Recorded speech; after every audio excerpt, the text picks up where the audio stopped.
Here's the story as you requested, with the same characters, names, and length. When a homeless man approached Barron Trump asking for just $1, no one expected what would happen next. What started as a simple act of kindness would spark a national movement, reunite a broken family, and change lives forever. The city's heartbeat was relentless. Cars honked, pedestrians weaved through the streets, and the hum of conversations filled the air.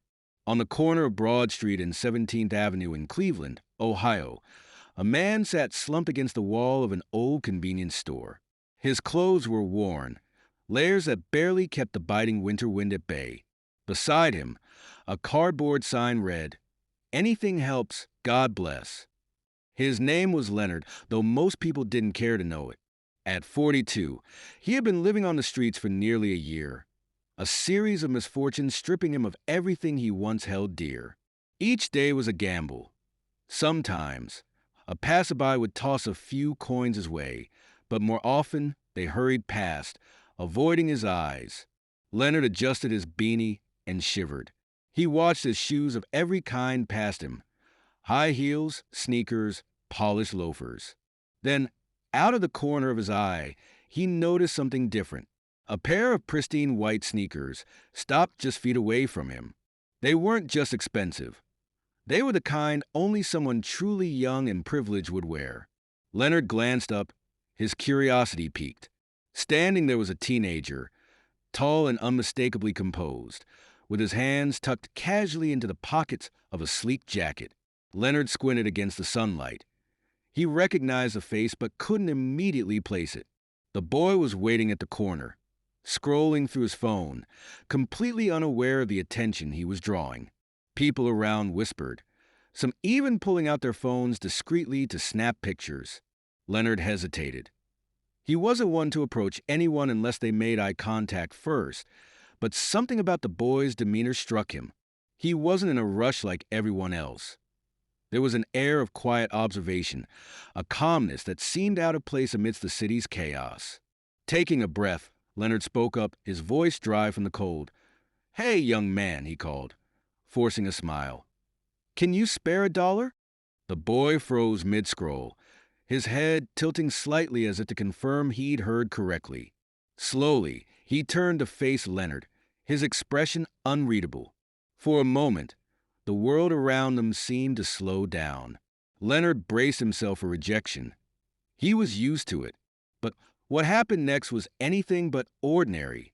"What do you need it for?" the boy asked, his voice calm but firm. The question caught Leonard off guard. It wasn't rude or dismissive, but there was a weight to it, as if the boy genuinely wanted to know. Leonard's throat tightened. He hadn't expected a conversation. "Well," he began, rubbing his hands together for warmth, "a cup of coffee would be nice, maybe a sandwich if I'm lucky." His voice faltered. There was something unsettling about being questioned, but there was no malice in the boy's tone, just curiosity. The boy stepped closer, his phone now forgotten in his pocket. Leonard could feel the stares of others, the silent judgment of people wondering why someone like this kid would waste his time on a man like him. Leonard wanted to shrink away, to avoid the embarrassment, but the boy's gaze held him there. "What's your name?" the boy asked. "Leonard," he replied, his voice barely above a whisper. The boy nodded slightly, his brow furrowing as if he were processing something far beyond the moment. "I'm Barron," he said simply.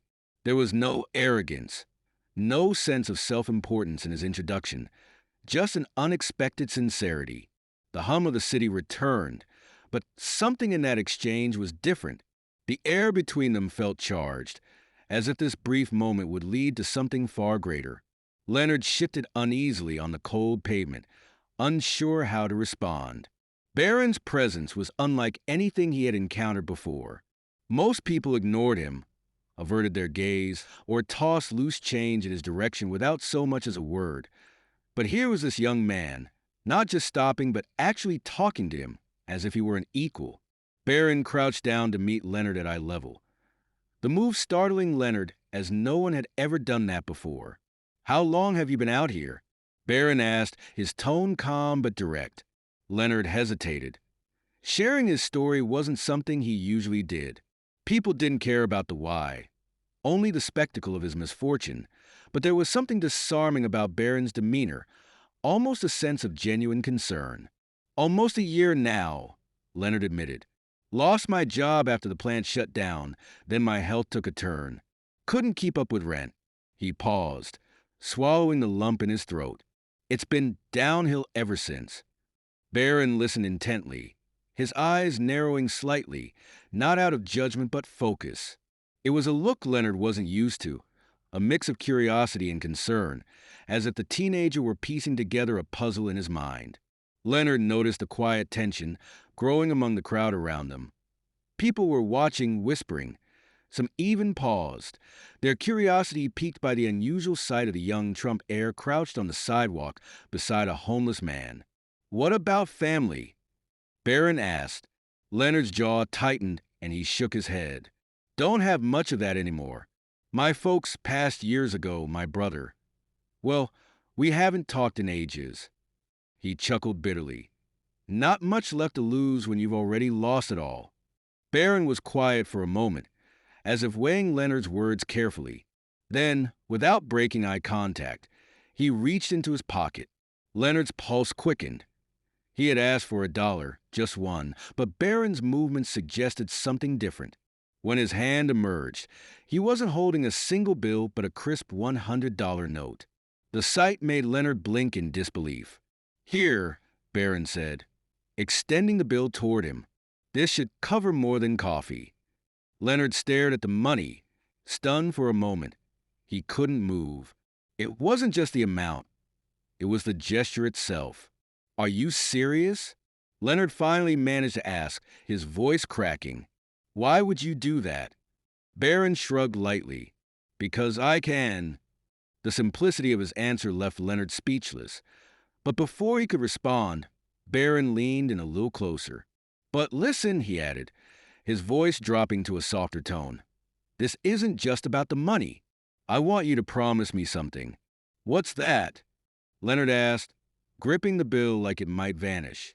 Barron's expression shifted, becoming more serious. "If I help you today, you've got to help yourself tomorrow." "Deal." Leonard felt a lump rise in his throat. The words hit harder than he expected. For the first time in what felt like forever, someone wasn't just handing him a lifeline. They were challenging him to climb out of the hole he'd fallen into. Leonard nodded, unable to find the right words. "Good," Barron said. Standing back up, he glanced around at the gathering crowd, his calm demeanor unshaken by the attention. Leonard felt his cheeks burn as he noticed people recording the interaction on their phones. He wasn't sure how to feel, grateful, embarrassed, or both. Barron reached into his pocket again, pulling out a pen and a small notepad, scribbling something quickly. He handed the torn piece of paper to Leonard. "Go to this address tomorrow morning. They'll help you out. Tell them Barron sent you." Leonard unfolded the note, his hands trembling slightly.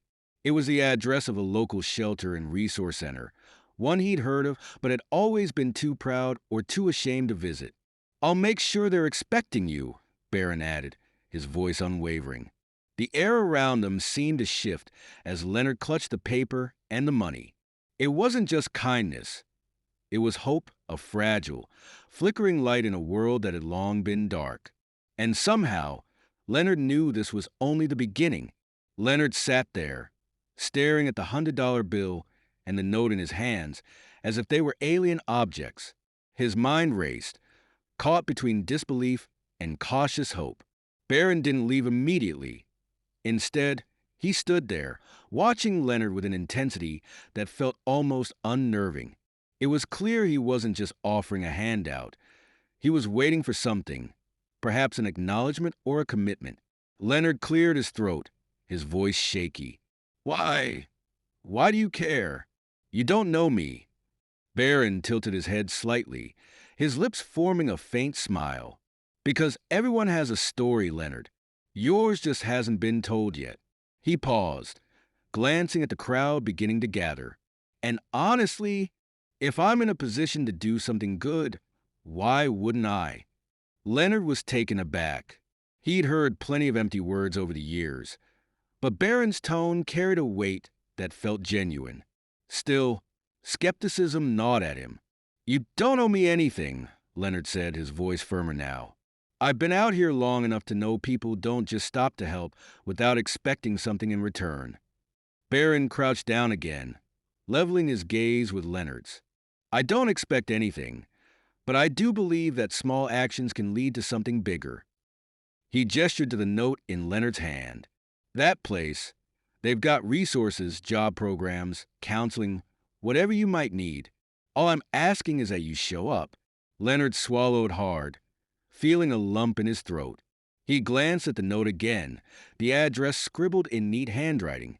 He wanted to believe this was real, but years of disappointment had hardened him. "And what if I can't do it? What if I screw it up?" Barron smiled faintly, shaking his head. "Everyone screws up, Leonard. But giving up, that's the only way you lose." His words were simple, but they landed with a force Leonard wasn't prepared for.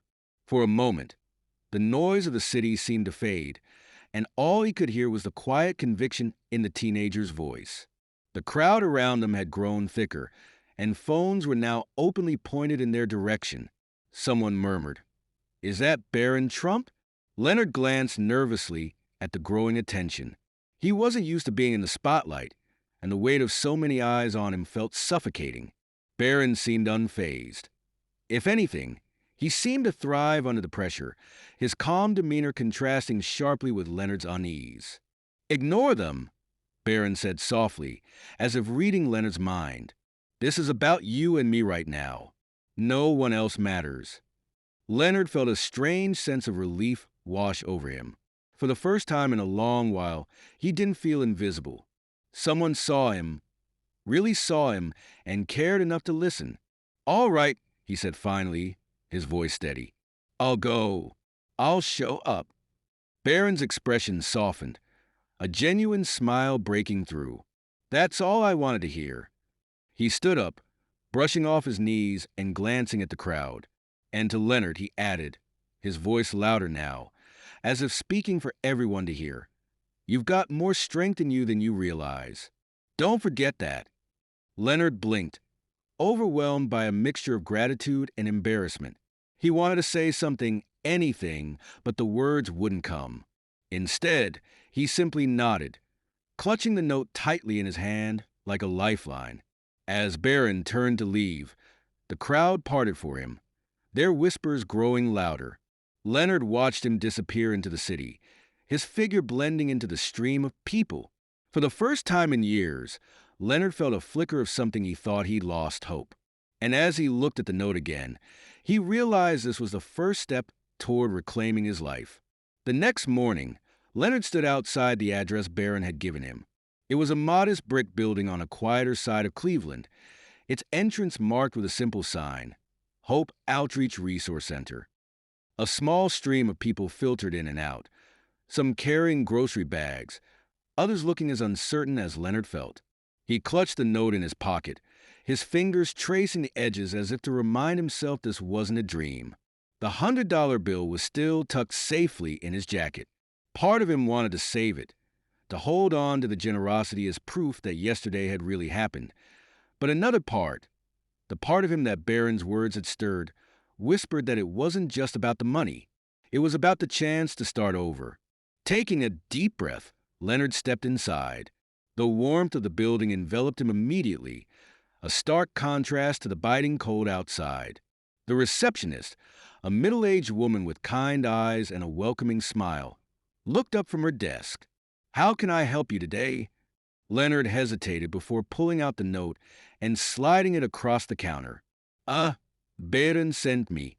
Said I should come here." Her eyes flicked to the paper, and a knowing smile spread across her face. "Ah, you must be Leonard. We've been expecting you."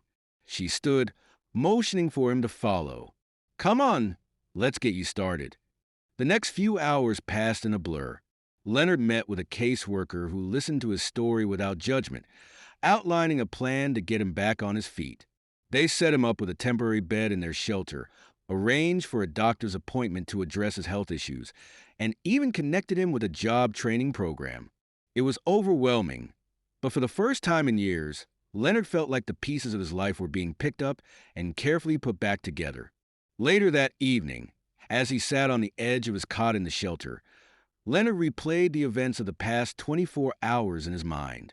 The kindness of a stranger, the offer of help, the simple act of being seen, it all felt surreal. He thought about Barron's words, about the promise he had made to help himself. It wasn't going to be easy, but for the first time, Leonard believed it was possible. Meanwhile, outside the shelter, Barron's gesture had begun to ripple far beyond what either of them could have imagined. A video of their interaction, taken by a bystander, had gone viral overnight. It spread across social media like wildfire, with headlines praising the young Trump heir's unexpected act of generosity. The footage showed Barron kneeling beside Leonard, handing him the money, and speaking words of encouragement that had struck a chord with millions. Some called it a publicity stunt, while others argued it was a rare display of genuine compassion from someone in a position of privilege. Regardless of the debates, one thing was clear. The video had captured something raw and powerful. People from all walks of life began reaching out to Hope Outreach Resource Center, offering donations and support inspired by Barron's actions. Leonard had no idea his story was now at the center of a national conversation. He was too busy focusing on the steps ahead, attending his first counseling session, filling out job applications, and learning to believe in himself again. As Leonard lay down that night, the weight of the past years seemed a little lighter. Somewhere out there, the young man who had stopped to help him was making waves, but Leonard's focus was simple. Take it one day at a time and honor the promise heed. As the weeks passed, Leonard found himself slowly adapting to a new routine.